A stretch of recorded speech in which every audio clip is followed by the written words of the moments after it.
Hello बच्चों, आइए देखते हैं प्रश्न। निम्नलिखित संख्याओं को अभाज्य गुणनखंडों के गुणनफल के रूप में व्यक्त कीजिए। 5005 है और हमें क्या करना है, इसके अभाज्य गुणनखंडों को गुणनफल के रूप में व्यक्त करना है। तो यहाँ पे हम मुख्य अवधारणा लिखेंगे। मुख्य अवधारणा, तो ये क्या होगा इस प्रश्न के लिए। देखिए, हम अभाज्य गुणनखंड कैसे निकालते हैं, अभाज्य संख्याओं से भाग देकर।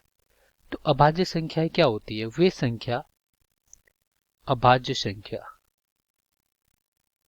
अभाज्य संख्या क्या होती है, वे संख्या जो खुद के अलावा केवल एक से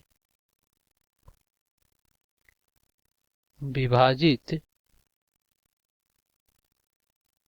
होती है, वे क्या कहलाती है, अभाज्य संख्या कहलाती है।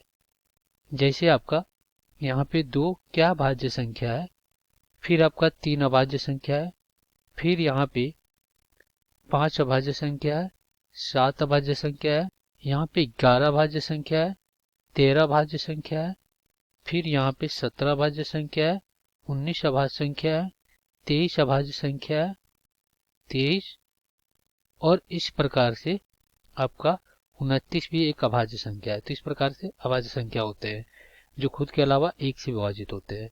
अब हम क्या करेंगे, दिए गए प्रश्न को हल कर लेते हैं। चलिए इसका अभाज्य गुणनखंड निकालते हैं। क्या आपका 5005 है। तो देखिए, इसका अभाज्य गुणनखंड करने के लिए सबसे छोटी संख्या लेते हैं। तो 2 से भाजित होगा नहीं, क्योंकि 2 से भाजित होने के लिए यहाँ पे लास्ट में 0 होना चाहिए, या 4 8 होना चाहिए, या 10 होना चाहिए, एक सम संख्या होना चाहिए। तो 2 से भाजित नहीं होगा। फिर 3 से भाजित 3 से भाजित करना है। तो 3 से भाजित करने के लिए देखिए, इनके अंकों का योग आपका 3 से भाजित नहीं होगा। 0 0 और 5 10, 10 भी 3 से भाजित नहीं होगा, 30 से भी भाजित नहीं होगा। अब यहाँ से देखिए 5 से भाजित हो जाएगा, क्योंकि 5 से भाजित होने के लिए हमें लास्ट में 0 होना चाहिए, या तो 5 होना चाहिए। तो 5 से भाजित हो जाएगा। तो 5 कने 5, और ये 0 0 और 5 कने 5। अब आप देखिए, अब ये 5 से भाजित नहीं होगा। अब हम क्या करेंगे, 7 से भाजित करेंगे। तो यहाँ पे देखिए क्या हो जाएगा, यहाँ पे 7 कने 7, 3 0, 7 चौको 28, और 2 1, 7 त्रिका 21। चलिए अब किससे भाजित करते हैं, यहाँ पे 7 से हो गया। अब यहाँ पे 7 से भाजित नहीं होगा, अब 11 से भाजित करते हैं। तो 11 करने 11, और 11 3 33। अब 13 भी क्या है, अपने आप में एक अभाज्य संख्या है। तो यहाँ पे क्या हो जाएगा, 13 कने 13। तो ये विभाजित हो गया।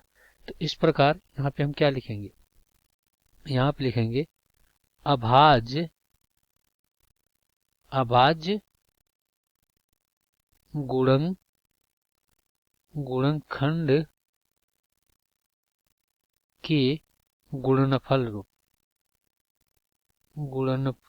रूप क्या हो जाएंगे, ये हो जाएंगे अपना 5 गुणे 7 गुणे 5 गुणे 7 गुणे 11 गुणे कितना 13। तो यहाँ पे 5005 का गुणनफल रूप कितना आ गया, 5 गुणे 7 गुणे 11 और गुणे में 13। तो ये क्या हो जाएगा, आपका उत्तर। आशा करते हैं बच्चों ये प्रश्न आपको समझ में आया होगा। धन्यवाद।